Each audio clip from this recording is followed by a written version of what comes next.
Bonsoir, bienvenue à ta chronique. Je sais que récemment, nous avons fait 3 chroniques sur le rap ivoire. 2 sur Imra et 1 seul sur Didi B. Je trouvais que sur Didi B, c'était largement suffisant parce que pour moi, je l'avais introduit comme le réel roi du rap ivoire.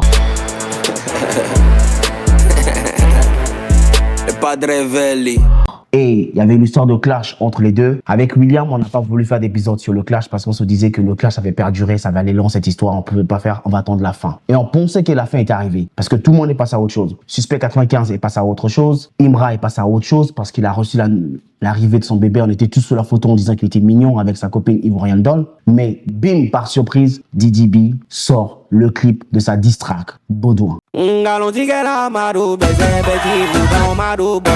Il nous prend tous par surprise. On pensait que cette histoire était derrière nous, qu'on a oublié. Mais il sort le clip comme une arme secrète, que seul le Shogun a le secret. C'est la tabasquée, on va corriger ce petit mouton.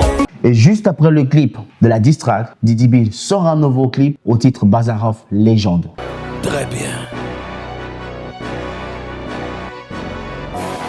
Est-ce l'annonce d'un nouvel album, sachant que son précédent album, c'était Bazarov, dit William, face A, face B. On a fait cette émission dans notre chronique précédente, c'est Didi B, que je vous invite d'ailleurs à aller regarder. Et Imra, le connaissant, il ne peut pas rester comme ça. Il a sorti des morceaux derrière, surtout un freestyle qu'il a nommé Freestyle Drill Act 7.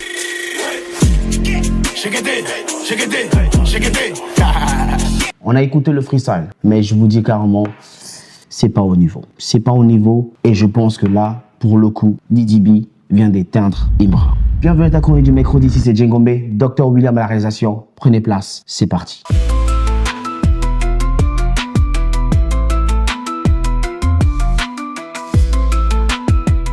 Didi B, vous le connaissez pour ses punchlines, pour ses textes très provocants. Et dans son dernier morceau Bazarov Légende, il a lancé des punchlines comme ceci. J'ai le rap ivoire dans un bourbier. Ils pourront même pas me surpasser, même dans l'au-delà. Tu resteras toujours mouton de Bavière.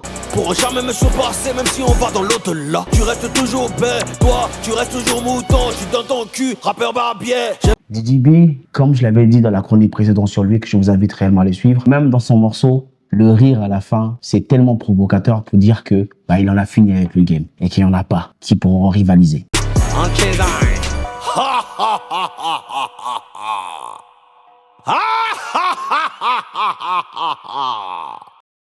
Ce qui n'était au départ qu'une rivalité artistique a basculé dans un clash frontal. Selon Didi B, Imra cherche simplement à le dégager de son piédestal, estimant que son gouvernement a trop duré. Le temps est monté d'un cran lorsque les attaques ont commencé à toucher des sphères privées.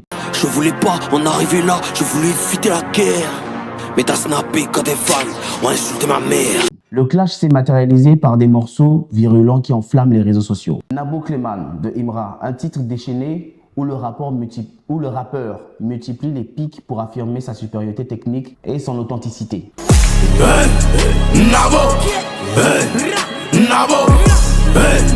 Par contre, Didi B, quand il revient avec le morceau Baudouin, une réponse cinglante. Didi B rappelle son parcours de pionnier. Il utilise une ambiance West Coast pour recadrer ce qu'il qualifie de petit impoli, comparant son morceau à un cocota. Voilà, c'est une réponse face à un petit qui a été trop impoli envers moi.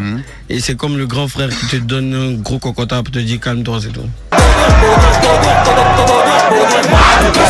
Au-delà de la querelle personnelle, ce clash est devenu un levier marketing puissant. Certains observateurs notent que s'attaquer à des poids lourds comme Didi B est devenu une stratégie pour capter l'attention du public ivoirien. Alors que Didi B se prépare pour son concert événement au Zénith de Paris en avril 2026 et que Imra continue de s'imposer comme incontournable du game, ce clash reste le baromètre de la rivalité et de la tension et de la vitalité de la culture urbaine en Côte d'Ivoire.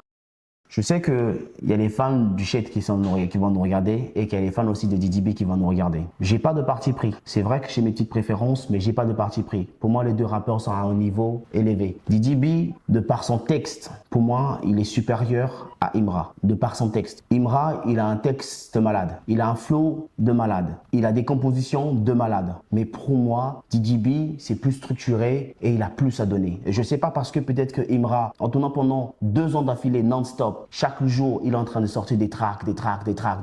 Peut-être qu'à un moment, il est épuisé. C'est bien, comme dit William, c'est bien ce genre d'activité, ce genre de présence sur Internet, c'est pour élargir son catalogue. Afin que le jour qu'il pourra peut-être décider de vendre son catalogue, mais son catalogue est aussi immense qu'un sous-marin, on va dire. Et que pour les producteurs aussi, c'est bien parce que ça fait du bénéfice, ça fait tourner. C'est là. Peut-être que son esprit là. Mais moi, je trouve dans tout ça, c'est un peu comme quand on avait utilisé T-Pain. À un moment, c'était devenu trop. On pouvait plus distinguer ce qui était original, ce qui était mâché, ce qui était recraché, refait. Et ça, je trouve que Imra, il est dans cette optique-là. Il commence à subir ça.